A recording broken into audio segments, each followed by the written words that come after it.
Icon star Allu Arjun Kollywood mass director Atlee cinema గురించి రోజుకొక వార్త వైరల్ అవుతూనే ఉంది. అఫీషియల్ అనౌన్స్మెంట్ రావడం ఒక్కటే లేట్, కానీ జరగాల్సిన గ్రౌండ్ వర్క్ గట్టిగా జరుగుతున్నట్లుగా చెప్తున్నారు.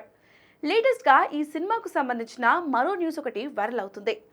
నిన్న మొన్నటి వరకు ఈ సినిమా గురించి పలు లీక్లు రాక, దానికి కారణం ఇక్కడే ప్రీ ప్రొడక్షన్ వర్క్ చేయడమని బన్నీ అట్లీ టీం భావించిందట. అందుకే ఇకపై ఎలాంటి లీకేజ్లు జరగకుండా ప్లాన్ చేస్తున్నారట. ఈ క్రమంలో యూనిట్ అంతా దుబాయ్కి షిఫ్ట్ అయినట్లుగా సమాచారం.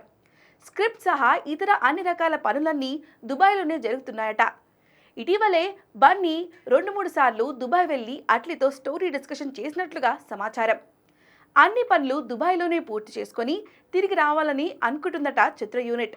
ఇదిలా ఉంటే అట్లీ దెబ్బకు ఈ సినిమా నిర్మించనున్న సన్ పిక్చర్స్ పక్కకు తప్పుకున్నట్లుగా ఓ న్యూస్ సినీ సర్కిల్స్లో చక్కర్లు కొడుతుంది. దీంతో తెలుగులో ఓ బడా నిర్మాణ సంస్థ ఈ ప్రాజెక్ట్ను టేకప్ చేసినట్లుగా చెప్తున్నారు. ఈ సినిమా కోసం అట్లీతో పాటు బన్నీ కూడా గట్టిగానే డిమాండ్ చేస్తున్నాడట.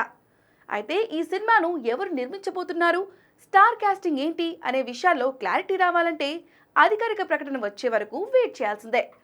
మొత్తంగా పుష్ప 2 తర్వాత ఐకాన్ స్టార్ జవాన్ వంటి హిట్ తర్వాత అట్లీ చేయబోతున్న ఈ సినిమాపై భారీ అంచనాలు నెలకొన్నాయి.